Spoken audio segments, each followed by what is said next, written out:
Photo Nerds 2.0. That's it. Photo Nerds. It is. That's us. Yeah, we're back.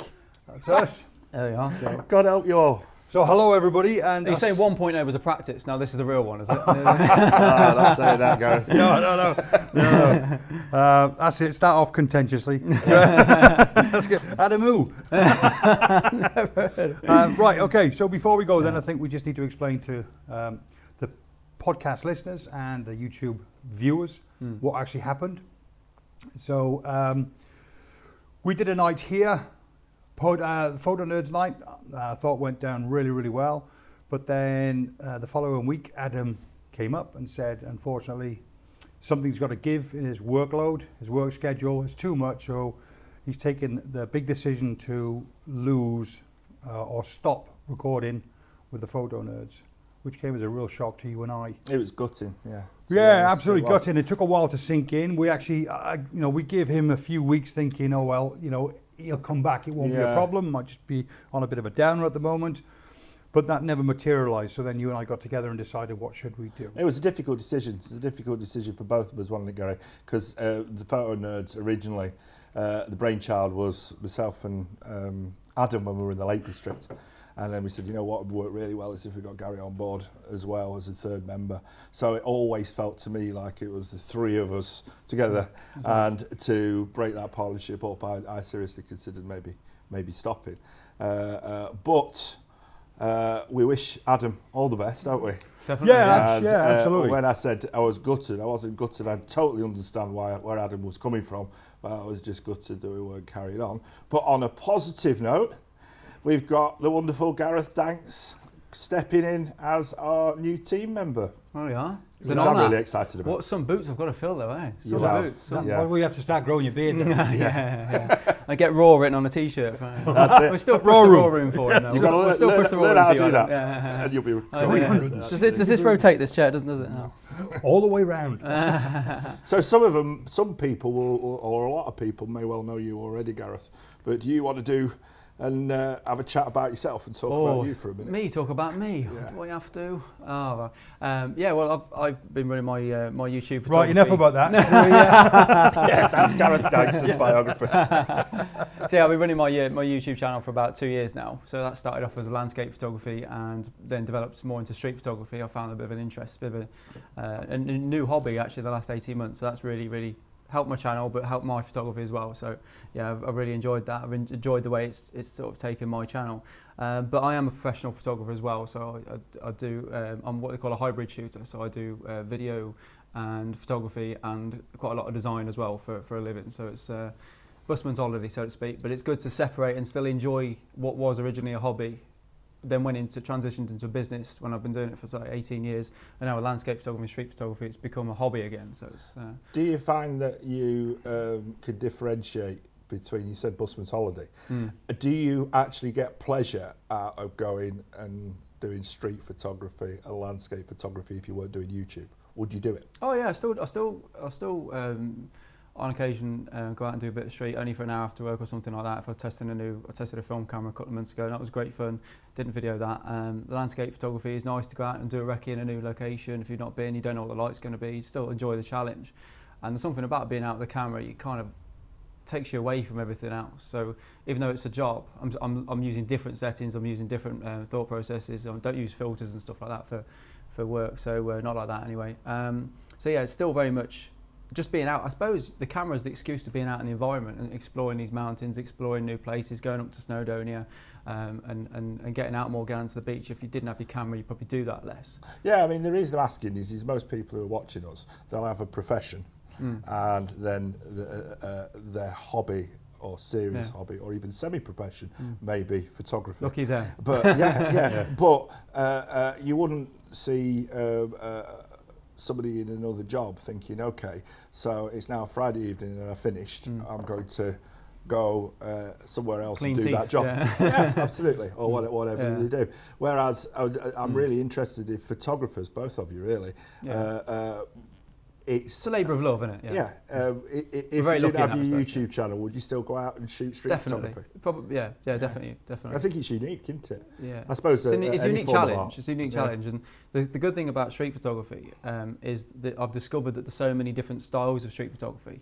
So if you go out and think, well, okay, all my images kind of look the same. You can research another photographer, see the style they've kind of adapted to, and you think, actually, I've never tried that style.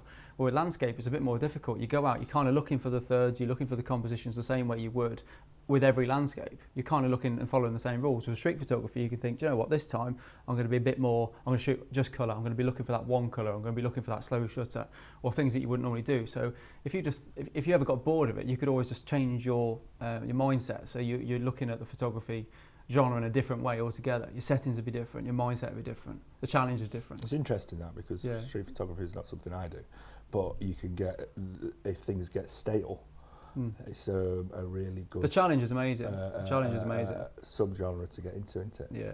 Yeah. It makes you use your camera differently as well. You've done stuff together, haven't you? Yeah, I love street It means you find photography, other apertures, not just f11. Yeah, That's great. Yeah. It is. You know, slow shuttering. You can shoot fast moving things as well. It's crazy. Funny thing is you mentioned just F11, and I know it's no totally tripods cheap. needed. Or just general things that are moving. Yeah. A lot of the stuff you're talking about there, you mentioned no tripods needed, F11. This has all come about by tradition and legend. And what I enjoy about landscape photography is sometimes I hate that cliche, if you know the rules, then you can break them. But you don't necessarily. You can try street photography at F11 with a tripod if you want, but you don't necessarily need to use a tripod. But You still get moved awesome. on. we can't put a tripod here. Private land, it's a safety hazard, Certainly interesting. I'd like to go out with you and do some street stuff. You'll be welcome. You'll be welcome. I'm very. People will laugh at this, but I am self-conscious. Most people are though with street photography. It's very, very common. Most people are. I think that's what holds a lot of people back with street photography. I interviewed a really, really well-known photographer the other day down in London, Mark Fernley, fantastic photographer, and his style of photography meant that he'd never need to worry about being sort of questioned or. Why is that? Because he used the human element so small as a silhouette, or he kind of blend into the background because he's not so far away. Your Bruce Gilden would be the opposite, straight in his face sort of thing. You're going to notice a guy flashing in your face from 6 inches, isn't you? Yeah. Whereas he was like probably the other side He's of it. a nutcase, isn't he? Or was. Who is he? Who is he? American. One of the originators. Live in New York. Yeah. I watched. He's a very talented fellow, and some of his portraiture. He just went straight up into people's faces and got the shock. I've seen him on. He's been beaten up a few times for it. Yeah. And then got quite arsey with people. He's done own the street. Yeah. But no, he has got some. It's interesting. But that's the thing about street photography. He's got this divide. I get a lot of comments, and I'm sure Mark does as well. Mark Fernley, with his style of street photography being kind of not repetitive, but very much stylized. And a lot of people who don't follow that style will say that's not street photography. What street photography should be is capturing more people, expressions, and so that it's not saying it's right or wrong, but it's good that there's so many. It's like fine art. It's like street art. photography. Yeah. So you've got different. But it's like walking into a gallery and say that's not art. He's only used one colour of paint, sort of thing. And art it should look like a Monet, or it should. So what you're saying is certain Cubism is an art or whatever. Own street photography, and unless it's done, it's their way. It's not street photography. Well, to a degree. But you said you thought that I didn't like that style of photography. I absolutely love and adore. I got the impression you didn't know. No, Mark Fernley's work is great. What I was trying to get across to you is, if you want to go out and just take shots like Mark Fernley does, then unless the conditions are absolutely spot on, unless you do have the reflections in the right locations, you're more likely to come back being disappointed by your you wouldn't day's take the shoot. shot if they weren't there, would you? That's correct. But if you just go out and shoot street, you could shoot that in any type of conditions, even when it's tipping down with rain, people running with umbrellas. It's storytelling. That's all I was saying. No, I love Mark Fernley's work. I do. No, I mean, I'm inspired by a lot of photographers, not very good with names, but a lot of different styles. I always look at something, and it's like when you look at a car, you say, I love that car because I love the way it looks like that. When you look at art, you think, I like that about it, but I don't like that about it. Whereas if you look at like street photography, there's always an element in it that you sort of say, I really like the way that he's used that shadow to create that shape, or I really like the way he's used the flash to emphasise that, or, there's always something you can look at the image and be inspired and think, it might not be a picture I would ever take. I'd never do street photography with a flash. But when you look at the images and think, do you know what he was trying to achieve with that is clever. And, that in itself makes it's inspiring. I think so. There's some absolutely stunning and beautiful shots in street photography. I mean, technology's helped as well now with what we can do. Industrial settings as well. I mean, you know, Is there a differentiation between your industrial shots and your street photography shots for people in the know? As in, if you just took a picture of a building? Not a building, because I class it as architectural, but I'm even being stupid here, but street photography for me would be taking a picture of a street. But let's say you were on a canal towpath with, I don't know, a gas building behind you and somebody was walking across, would that be classed as street photography as well?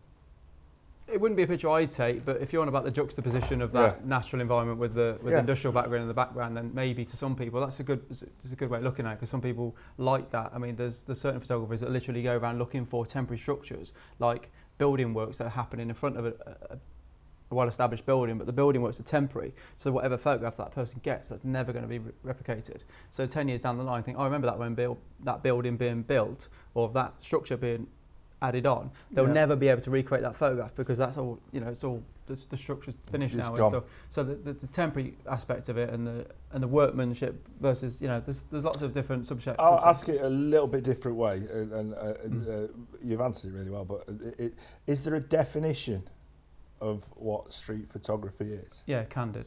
I think street photography, does it have to include people? It does have to include people. I mean, street photography. There's light, story, composition. So as long as you've got the three elements, to explain. You've got the three elements, but you've got to have. It has to be candid. I think there's a lot of Instagram's rife with some fantastic images. You look at them and you say, "Look, that's a lovely image. Though, was it posed? Was it staged?" And they'll say, "No, it's candid." You're looking at it, and think that how he couldn't have possibly known that was going to take place. But to me, it's still art. But I think the line is very, very, for me, it has to be. I mean, I've even in one of my videos, the guy comes up to me and says, I can pose for the shot if you want. And I said, no, it has to be candid. Otherwise, for me, it's cheating.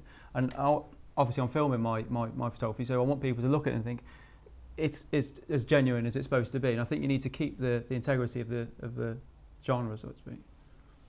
Yeah, it's very open-ended. But what I love about street photography is it's very difficult to get wrong. Even if it's slightly out of focus, it doesn't matter what you're doing in storytelling. You're grabbing a moment in time. If your horizon's not quite level, if people aren't in rules of thirds, it doesn't really matter for. And have you ever had any grief doing it? Oh, where we are, yeah.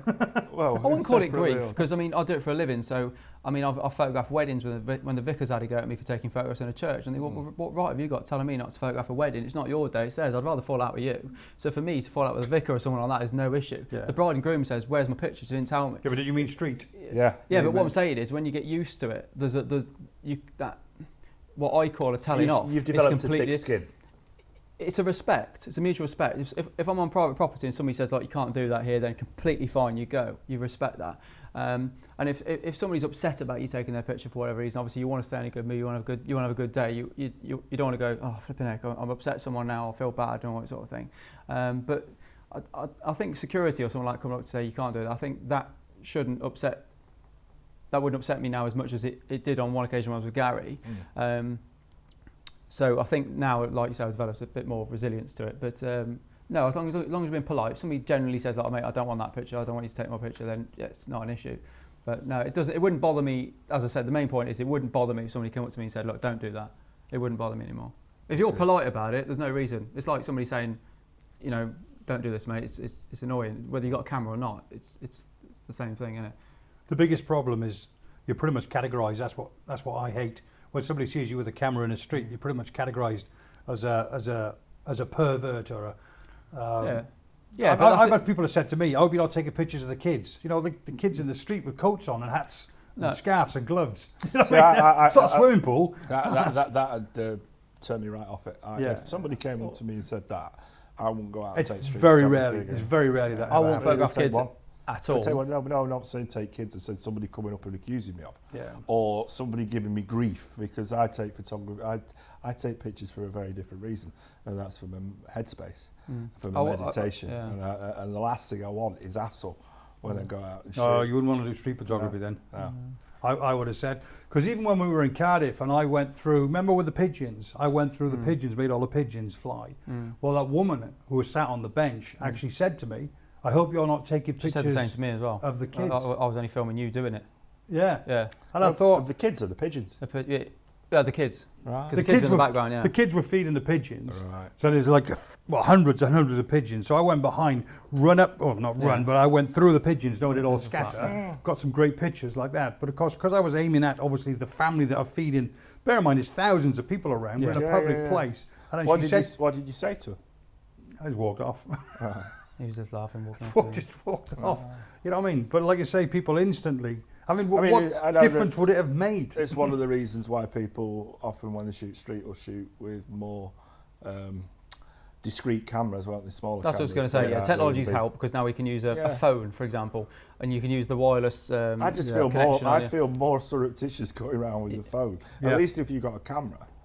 You know. Me personally, and I'm going to do a test. I'd rather stand there with a Dayglow shirt on, saying street photographer, stand there with my professional gear. So at least, I'm not, because I suppose if you saw me take kind of a shot, if your son or your daughter was on your shoulders and I did that and put it back in my pocket, you might think, hang on a minute, that's more creepier. That's what I was saying. I think than if I was stood there with my big camera taking a picture. But if it was in an environment where my children are walking along the street and you took a picture, it wouldn't concern me. I took a great picture and I nearly deleted it from the video, and it was a young girl walking through with a red coat. And the way I look at a lot of the scenes is I like the scene first. I just need a human element to give it either scale, or I like the way that person would look as a silhouette due to the fact that the clothes they're wearing or whatever.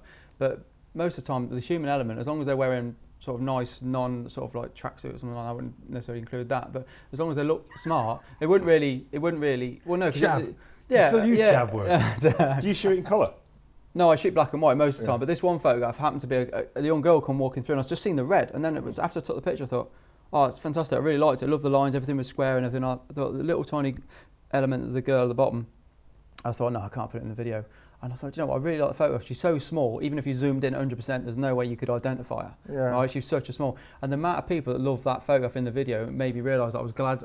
I was glad. But a few people. So you put it in the video? I did put it in the video in the end. Last minute dropped it in. And a lot of people said, I'm glad you included that because what a sad day and age it would be if we couldn't go out. So but as a parent, there were actually people commented on that comment saying, as a parent, I see why Gareth almost didn't put that in there, sort of thing. Because, I've now got a little baby, so you got to be. You can see it from both points. It's catch-22, really. You just got to be respectful, and that's it's why a difficult one. I don't go close. I don't go. It's a subjective one. Yeah. I wouldn't. I've got my views as how I would feel you taking pictures of my children. I wouldn't have a problem with it in the right setting. Which, if I'm walking down the street and they've got hat, gloves and coat on, well, it's innocuous, isn't it? But but everybody's got a right to protect the children, haven't they? So. Yeah, I mean, street photography covers so many different aspects. Yeah, but you're only holding the camera, you're not holding the knife. No, you know what I mean? But that's the problem. That's the problem we've got now. That camera is the knife. But you can go out and opt to look for certain things, like people give themselves a challenge or a theme. Or a story basically, say for the whole year, and the whole is parallel lines, or it's abstract, or it's basically or silhouettes, reflection. So it gives you something to look at. You're not actually thinking, oh, that little girl looks nice doing that. You're not looking at that. You're looking for things like reflections. You're looking for things like contrast or whatever. I'd be interested to see that picture because I've got a thing in my head, and it's the film Schindler's List. Schindler's List, yeah. It's the colour, same kind of colour palette. Yeah, she's wearing a red coat and the background. So. But it wasn't spot colour. The photograph looks spot colour, but the pillars are white. Right. So it looks like a spot colour like Schindler's List. Yeah, but it's colourful. Yeah, selective colour. You want to call it. But he was on top of a ladder, leaning over somebody's garden. Yeah, with the 400mm lens. Yeah, the 400mm lens. Yeah. 50 megapixel Fuji. You can add clothes onto the child, can't you? You hit nail on the head that there are people out there that are doing stuff like that, not with kids obviously, but with celebrities. Yeah. And they're angling the cameras in such a way that they're going to get gratuitous shots, if you like, to put in the paper. Hey, I tell you what, I don't agree with any of that. We've never had a paparazzi conversation. We should have a paparazzi conversation. We've touched on it a little bit, and it got veered off because. But these people get the right picture. They can pay off the mortgage. Oh, I know. You can quite understand why. Maybe I'm not saying for a second now it's right or wrong, but what I'm saying is you can quite understand. The temptation of it. It's like somebody says, if they give you a bag, don't ask what's in the bag, but I'll give you £20,000 if you drive it down to my mate in London. Yeah. To be fair, that there's something bad in that bag, But £20,000 is a bit of a, hang on a minute. Money talks, doesn't it? Yeah, money talks. Yeah. I've got a film in my head somewhere with the paparazzi and he's up in a tree and he ends up falling out the tree. Some comedy film. It's got to be a spoof, isn't it? Yeah, it is a spoof, but yeah. We should reenact that for your street photography video. When you come out with me doing street photography, we'll reenact that. If I did tree. a street photography video, I'd end up falling on my backside somewhere. Somebody would come up and accuse me of being a pervert. This is all happening one day. And then I get arrested. Wow. Because that's my luck. And then, is this all still the introduction for Gareth? I think what we've ended up doing... to be the world's longest introduction for anything. One of the concerns that we had, wasn't it, Gary, is we spoke to Gareth about it as well, is when we were with Adam, we winged it, and we wanted to carry on that winging it, and this is exactly what we've done here, Gareth. We've basically started talking about one thing and moved on. It's a street photography podcast, isn't it? Yeah. We've rebranded. Yeah. So we mentioned street photography, and you're a big fan of street photography, but also you're a mirrorless shooter. I am. Yeah, and one of the most contentious videos that we put out was our mirrorless versus DSLR debate, and it got personal, didn't it, Gary? And it was talked about on lots of forums and stuff like that, and we were accused of being dinosaurs, because all three of us didn't see any reason why we would swap at this moment in time to mirrorless versus DSLR. So what is absolutely awesome is that you're a mirrorless shooter. So I think we should at least touch on and revisit, and then we can get a more possibly a more balanced debate on that mirrorless versus DSLR. So are you mirrorless fans now? Are you warming to it? We were never not warming to it. No, I think that what we said is at this moment in time we saw no reason to change. So I invested heavily in a D850 not long ago. About a year and a half ago, and so you know that if I trade that in, I'll get a lot less than I paid for it. And so what I was looking for is but that's the point, though, isn't it? If do you trade in? Why do you trade in? I went mirrorless for a reason. You don't necessarily see the benefit of mirrorless for you. No, I'm not in the market to change my camera. Yeah. People are making idiots are making assumptions that you need to. That mirrorless cameras, right, is almost like the transformation from film to digital. Which is not. And it isn't. It's just a mirrored camera without a mirror, with a few slight different technicalities around that. That's all. I'm not in the market for a new camera. I'm not going to buy a new camera every time a new camera comes out. It's a pointless exercise. It's the camera. The camera doesn't make the picture. The photographer does, as we all know. So I'm not in the market for a new camera. Yeah. Well, that's the point. I mean, I went mirrorless because I had to. I photographed a lot of concerts and stuff. So I needed the silent shoot. So because I was miking, I remember photographing a school concert once, and I was quite close to the piano, and I'd mic'd the piano. And then when I listened to the audio, went to put all the video footage together. All I heard on that mic was my Canon 5D, whichever it was, go ka-dunk, ka-dunk, ka-dunk. And I was right next to a guy who was watching the concert as well. His head was in. When I took the first shot, it made him jump out of his skin. And I realised that I had to. So I went straight to the camera shop and said, look, I need to buy a mirrorless camera. I don't know anything about them. The guy recommended a Fuji, and I didn't know anything about Fuji at the time, so I thought, well, because it was silent. Because it could do the silent shutter, but silent shutter as well. But not just that.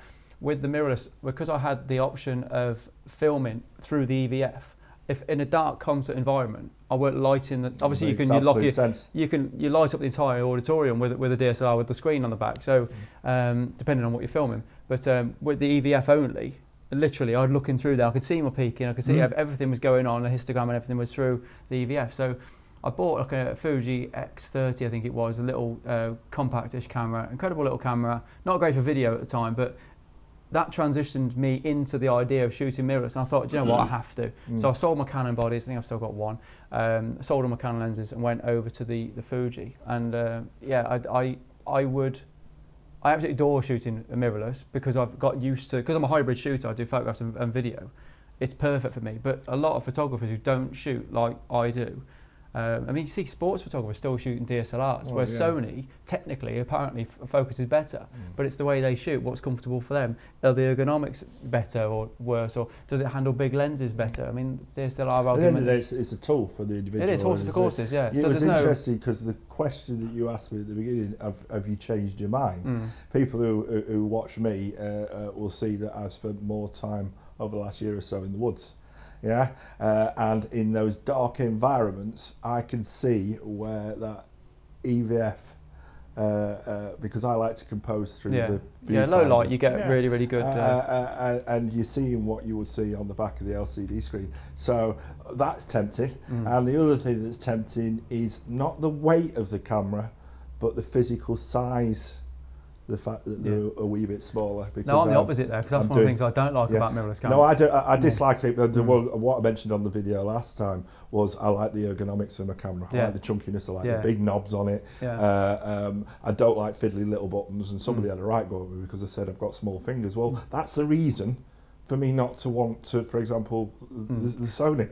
I prefer the bigger knobs on it. Phenomenal. The Fuji, you don't touch the menus. I've set the cameras up all the same, so I can use them in the dark. I know my ISO, my aperture and shutter is and everything, and it's phenomenal. I really, really like it. With a grip on them, I find them more comfortable for big days, big lenses, that sort of thing. But for street photography, I love having the small camera. For weddings, I can walk around all day with 2 cameras and not even feel it. Shoot with 2 primes on a wedding. At the end of the day, you don't even feel like you've been using them all day. They're phenomenal. And I remember my 5Ds, I had the grips. I love the big 24, which primes, I can't remember which primes I had now. Probably the same, probably the 50 mm and all that. But they were heavy with the grips and stuff. And just round your neck all day, your shoulders, chaps were hurting sort of thing after, a full day's wedding with 2 big DSLRs with the grips on them. So the mirrorless revolution there is fantastic, if that's how you shoot. But if I was doing like sports photography and I was just on one of their monopods or whatever, I love the big ergonomics. I love the big grip. It's really, really nice. I mean, I'd love to pick up a D850. I really, really would. I think they're a stunning camera. And I would 100% miss the EVF, the histogram in the EVF straight away. They'll bring out a DSLR with a histogram in the EVF. If you shoot landscape, you're shooting everything as mirrorless anyway, aren't you? You say that, but when I review images, I love to look through the EVF to see the image, because if it's a bright sunny day, I can look through. And the amount of time people have handed me a DSLR and said, look at this photograph. And I'm always go straight to my eye as if to look through the EVF because I can see it better. You say for landscape you shoot mirrorless anyhow, what do you mean by that? Locks the mirror. Because it locks the mirror. If you use, we're forever using a live view. I do as well. Even some people say, what, you actually compose your image using a live view? Yes, I do, because I'm used to doing that. I switch between the two. So that's the same. I'll go out of live view, compose my shot, put it in live view. But my 850, I'm shooting it like a mirrorless camera when I take the image. And the reason is I've found that the 850 in particular, because of its megapixel count, any slight vibration, anything, that's true, has an effect on the image. It is. And I've gone through the wilderness a bit relatively recently. And I just twigged it. I'm thinking, why are these images looking soft? And so I've had to make the camera as vibration free as possible. That's right. So and the res of the lenses as well. If you got the wrong, well, I'm lucky because I knew it want the lenses, and I did some calibration of the lenses as well, and realised that they were focusing right, but they were still coming out soft. And this was even in dead still conditions. And I've gone over now, and as I say, the front curtain on the camera's up. It's in mirror up mode. It's in live. 2-second timer.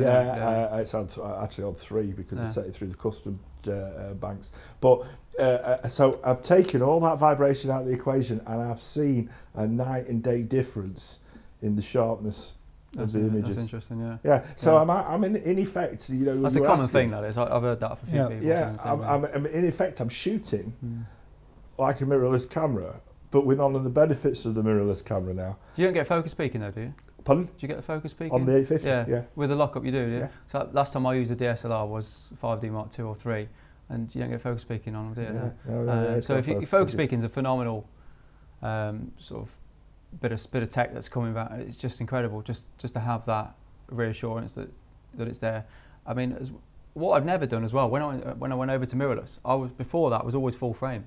I went to Fuji, and obviously that's a crop sensor, and the way the technology is developed now, the quality you can get out of a smaller sensor means that when when it suits you, the depth of field that you can get extra, say like f8 compared to a full frame, you have to go to f11 or whatever, is incredibly beneficial as well. So you can shoot a 5.6 shot in a woodland, focus at infinity, and it's sharp front to back pretty much, depending on how close you are to the foreground. Whereas if I did that on the Sony, which is full frame, you know, there's things that I'd noticed when I went over to mirrorless that I'd never, if mirrorless didn't exist and I stuck with DSLRs, I don't think I'd have ever gone backwards and bought a crop sensor DSLR. Yeah. But the advantage of having crop sensor, it's got advantages, which I wouldn't have noticed unless I'd gone mirrorless. Yeah. But when people sort of say mirrorless is lighter and all this sort of thing, I'm not sure, depending on the lens obviously, but I'm not sure that's about there is a differential between, they are slightly lighter, but not, you're a skinny lad. But if I want to lose 400 grams, I go on a diet. I don't go and buy and invest in the 3 grand. Yeah, but when you're at Fuji, you've got 10 batteries, so it weighs it off anyway. Well, yeah, but the batteries are catching up, aren't they? But I mean, I looked at it this morning because I had a feeling that we would come up, and it was November 2009, and it was Tech Radar, and I like Tech Radar, and it was going through pros and cons of mirrorless, and it's saying everything, they're all catching up with a bit more much and muchness. But what he was saying, on an average battery with the mirrorless, you'll get 300 shots, and with a DSLR you'll get 1,000 shots. Well, in the landscape photography genre, how often do you go out and shoot 300 shots? Street photography, I presume. Depends if you did a time lapse. Yeah, well, that's true. Yeah. Or cold. I'll tell you what my biggest argument is, I've always got to do a professional landscape photography, travel around somewhere cold. Yeah. I'd worry about the mirrorless system, because I remember being in Iceland, I think I was on the XT1, and I pulled a battery out from inside a fleece that was by my chest, and it was flat. I couldn't believe that the cold had actually killed it there. It was where it's supposed to be. It kept on the inside of my jacket, and it still killed it. This is all the old the non-S batteries, but so. I remember it's a funny one, that is because Tom Eaton mentioned that he put them under his armpit. And on one of my videos, I says, I don't use my armpit, I put them down my underpants. I'm sure I lost a lot. So you convert, if you had to go out, like you lost all your cameras, you would go out, do you reckon you consider buying a mirrorless camera now, or would you still stick with the DSLR? No, I'd go out and buy a camera that suited me for my job. So mirrorless still doesn't suit you? I change my camera once every 3-4 years. Yeah. I don't change my camera every year, I certainly don't change it every month. It's a pointless exercise. No, it was just, his question he was asking if I stole your cameras now and then tried to sell you new ones. Would you go mirrorless or would you go DSLR now? No, I'd go and buy the 5D Mark IV. Yeah. Now, right, I use a 5D Mark III. I didn't even upgrade to the 5D Mark IV because I don't chase technology. There wasn't enough pros on there to make me, even though I love the Canon range, and especially the 5D range, there's nothing on the 5D Mark IV that would make me want to rush out, sell my 5D Mark III and invest in the 5D Mark IV. But I'll probably go for the 5D Mark V. Now, if the 5D Mark V, I don't think it is, but if the 5D Mark V was mirrorless, then that would be my step probably into the world of mirrorless photography. Right, yeah. Because I'm sticking with Canon. Yeah. You assume you'd buy the 5. Yes. Are you anticipating something coming out in A5 that you would need that you don't have now? Yeah, because it'll be 2 models up. I mean, there are things in the 5D Mark IV that, like a built-in intervalometer. I think Wi-Fi's built in and stuff like that. I'd like that on my 5D Mark III that I don't have. But it's not worthwhile me rushing out and spending another £1,000 to upgrade. Yeah, I mean, it's like a 5D Mark IV. It's looking at the iPhone 11 versus the iPhone 8. I'm not going to upgrade because it's I've got nothing against mirrorless technology at all. It's just if you drive a Ford Cortina and it doesn't cause you any problems whatsoever, and then the Ford Cortina Mark II comes out, the chances are you're going to stick with it. You're not then going to go off and buy a Vauxhall because the chances are you're going to be a Ford fanboy. And it's not until at the end of the range or the range changes will you then change your mind. Good. People are like that. That's just my take on it. I've got some presents for you. So that's for Paul. I know you like hats. And that's for Gary. Right. What's it? So, what's this? Are you going to ask me the same question? Well, I know. I love mirrorless, as if that's going to fit me. This is extra large. I need a medium. That is awesome, mate. There you go. Thank you very much. All I needed to do was just. You know what? I only came on the show to you know what? My excitement levels have now gone through the roof because I'm going to wear this on my next vlog. I've got mirrorless. My G7X Mark II is mirrorless, so I use that all the time, and I don't have any problems with it. You know, if you ask If you asked the same question to me, if that D850 got stolen now, would I buy another D850? Don't think I would. Yeah. I think I would go for the Z7. Yeah. I also don't think that. Is that a shock? No, I think the biggest they're thing not for all me. going to turn mirrorless, you know. Huh? I don't believe they are. Well, I don't think DSLR will ever die. I think it'll always be there, and I will always like it. Do you know what?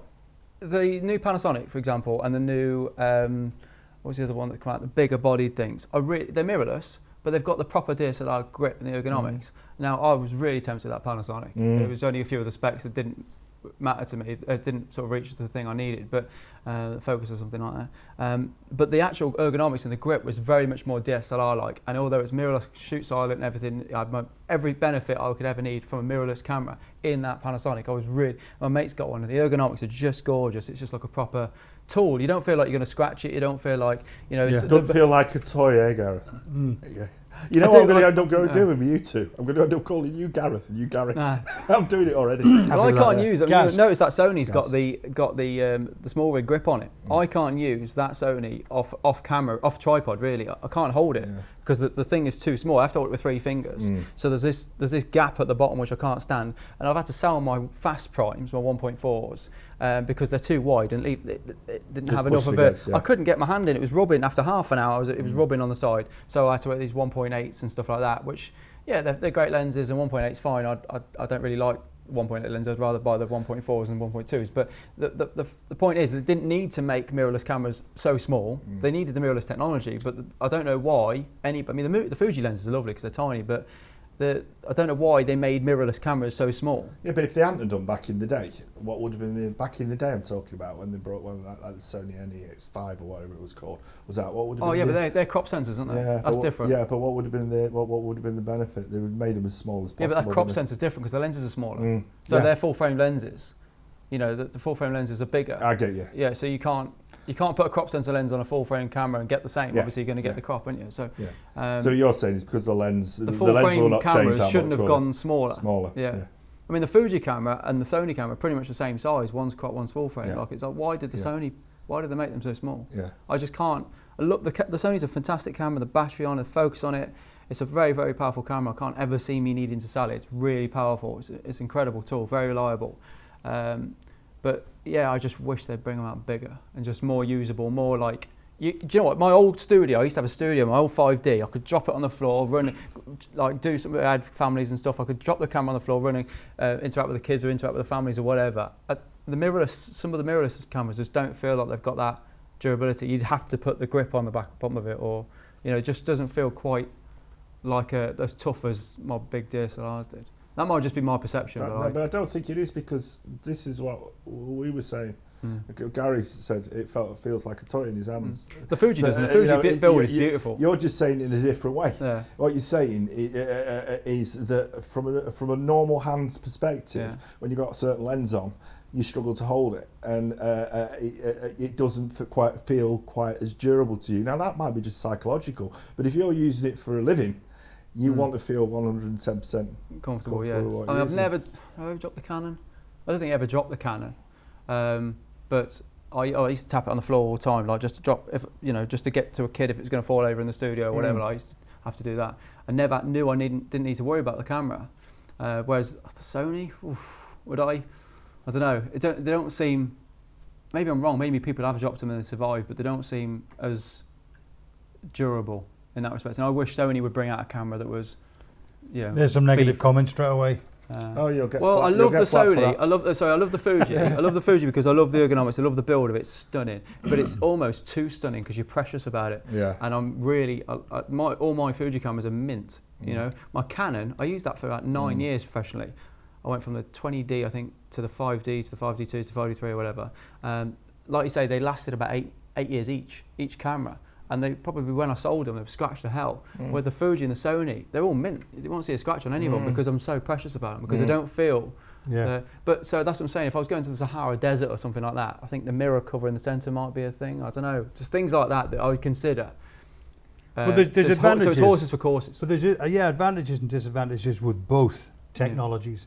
And at the end of the day, you change from mirrored to mirrorless because of the advantages in your instance for mirrorless. I'm just silent shooting, all that sort of stuff. I'm just hoping that this comes across as a more balanced view, because when we did that last video, I felt that it was balanced, even though that we all ended up saying we shoot DSLRs. Well, yeah, but it wasn't balanced in the way that none of you had experience talking about from the other side of the coin. So like things that I forget that DSLRs didn't really exist with IBIS. There's so many people now. You can shoot a half a second or 1 second or even 3 second, I think, on the Olympus handheld without, handheld with the IBIS. They didn't have IBIS in. I think it's only the Pentax that had IBIS in it. The new Pentax K1 or whatever it's called had IBIS in it. It's only DSLR with IBIS. So things like IBIS for video hand holders, you couldn't like pan handheld with a. You need the gimbal and stuff. Yeah. So to travel light fast, the mirrorless camera. Sometimes I'm not even allowed into a venue with a tripod. I have to just hold the camera. Yeah. One lens, one camera, no gear, no next to nothing. So mirrorless just ticks everything because I've got that security. I think it's the right tool for the job. I mean, we were talking about being to shoot in the woodland. There's a lad, Danny Howarth, who's got the XT3, and depth of field is an issue, and or there's a positive with the XT3, and also the fact that it's got the EVF. And it was a revelation to sit there and look through the EVF and see it as it would look on the LCD screen, because if you're in dark environment through an optical viewfinder, particularly with my failing eyes, it can be difficult. You shoot an event or a low light event and you go in there with your DSLR, you're seeing what the actual conditions, whereas you whack your ISO up, you whack your compensation up, whatever you want to do on the mirrorless camera, you can actually see better sometimes than the naked eye. And you see now you can see what as WYSIWYG, you get to see what your exposure is, but you can actually see cleaner through the camera than you can with a naked eye sometimes. Obviously, you can turn that off and put it on DSLR mode if you're using flash, because you'd need to see, you'd need to see non-exposure. DSLR mode is just EVF, but not illuminated to as it would be. Not giving you a representative view of the exposure. So you're just seeing as if straight through the lens. Yeah, it's really good. I mean, but the battery life, the XT4, the Fujifilm XT4 is coming out with improved battery. That is epic news, because that's one of the drawbacks. I mean, the Sony not so much. I could shoot a whole wedding on one battery with the Sony, 4 batteries with the Fuji. So it's great news that they're bringing out new batteries. It's like the battery powered cars. Do you use Lightroom for your Fuji? I do, and it's brilliant because I can batch process like 1,000 photographs at once instantly and leave it exporting, just change it to Fuji profile, minor adjustments, select all, job done. Because that's one I couldn't do that with the Sony. No, I can't batch process 1,000 photographs and just apply a profile to the Sony. It just doesn't work. You've got to go through and adjust, as if more grading, more color grading. With the Fuji, I can literally. And you never had any problem, because people will say that Capture One's better. Capture One is better. It is better, but I don't like the workflow of Capture One. I've watched a few videos on it. It doesn't look like it suits my quick editing. Although Lightroom is driving me nuts with the cataloguing and stuff like that. I just can't get. Same as Final Cut Pro. I just struggle with the cataloguing. Really struggle with the indexing and the in-software organisation. I'm not an organised person, so the idea is it goes against the grain for me. I'm just dreadful. I'm a creative. I tell you, I can't organise. Dreadful. Yeah, dreadful. I don't use Lightroom. Never have done. Yeah. Never have done. I've got another T-shirt. I love Lightroom. next video.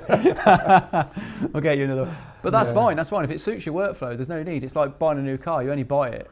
I mean, unless it's given to you through work. Unless if it's not broke, don't fix it, do you? If you like what you use. That's what I've always said. If it ain't broke, don't fix it. And then if you start to see stuff really getting in the way, like I said, if I'm shooting in dark environments now, it would be nice to have that illuminated EVF or rather than optical viewfinder in that thing. But I'm not going to go and drop $1,000 and then go and buy a Z7 just for that. No. Alone. Well, you mentioned buying the 5 for the intervalometer. Sure, they're 20 quid off Amazon. So I've just saved you £1,000 there. No, I've got an intervalometer. Yeah. So I mean, some people sellotape them to the duct tape them to the tripod, don't they? So I mean, that's job done. So I'd be interested to see what Canon could bring out in an actual DSLR for landscapers that they haven't got in the 5D Mark IV. Is an incredible camera, and I think they'd struggle to actually. Same with the Sony. I think the Sony now. Imagine if you work for Sony and you're in charge of bringing out new products. How could you improve the cameras that are out? It's the same everywhere. I mean, it's the same with the. I do this with iPhone.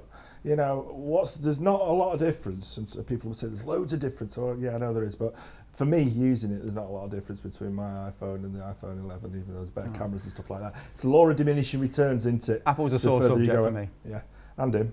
Definitely. I have to use them. But I love-hate relationship with Apple massively. And I'm an Apple fanboy. But look, iPhone 6. Yeah. Is that 6? 6. Mm. So Yeah, what? is that 7, is that got one of 8, those- 9, whatever it is. You hate 10. Apple, don't you? Yeah, You hate absolutely. it. Yeah. You hate Apple as well. But that's got that luxury that all the other ones don't have, the headphone socket. Absolutely. It has. I mean, stupid things like that. Apple getting rid of all the USBs and SD cards. What the hell am I going to spend $3,000 on a laptop that doesn't have any USBs? I or agree. SD cards on it? With you entirely. Oh, I honestly different conversation. In that Different respect, rants. I mean, I've loved Apple for 20 years. Uh, But we won't they get into phone that. you, try and sell you. They do. They phone you up, say, "Do you want to buy a new laptop?" Yeah, but it's I've seen a deterioration in Apple since Steve Jobs has gone. Marcus Brownlee's died. Marcus Brownlee's a very credible Yeah. tech man. Definitely. Yeah. Did you ever Yeah, watch I do, him? yeah, I yeah. watched a video last Yeah. night, and he what his latest video now is about the buds or whatever. AirPods. Is that what they call Called AirPods? AirPods, yeah. They just brought out And he AirPods said, right, surprisingly, they made an announcement. Obviously, there's no jack anymore. And then 30 minutes later, oh, by the way, you can now spend £160 on these buds. Do you know how much money Apple made off those buds? How much?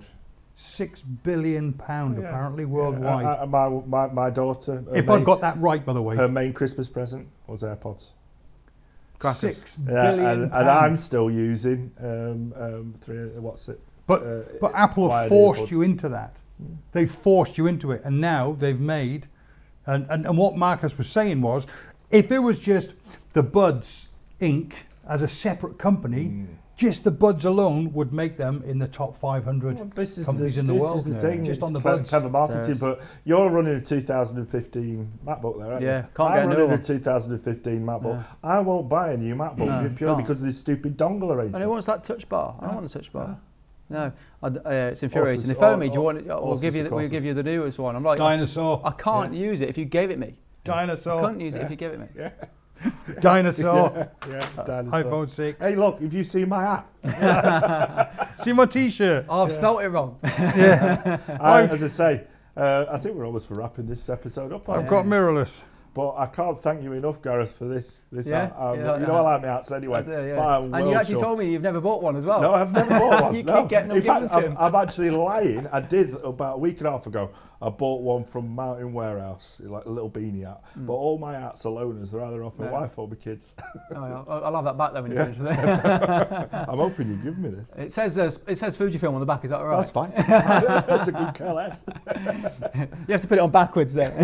Oh God, that's a funny story. I should have put something on the back of it, shouldn't I? He wouldn't have known. He did just put his hat on, and then on the back of it. Yeah, one of the comments on my recent video, he said something like, by wearing a baseball cap, it lowers your IQ by 40%, and if you wear it backwards, you look like a expletive. That was the comment on the video. I thought, thanks. Yeah, sorry about that. Yeah. I'm saying nothing. Yeah. Right, need to wrap up. Yeah, you know. Right, that's it. So, Episode 1 over and done with, more of an introduction, 2.0. really. That was a long introduction. That It one, was, nearly an yeah. hour. We're only about quarter of a way into the introduction, to be honest. I've got lots more. Yeah, I know you've got a lot more to talk about. You see, the subscribers have just gone now. That's it. Yeah. Well, you're my favourite mate now. You bought me out. So, from Gareth and 2 dinosaurs, Yeah. don't forget to give us a thumbs down, a massive thumbs down. Yeah. And, Twice. Twice, yeah. Twice if you really dislike it. Yeah. And we'll catch you on the next one. Cheers. All right. Thanks for watching, guys. Thank you.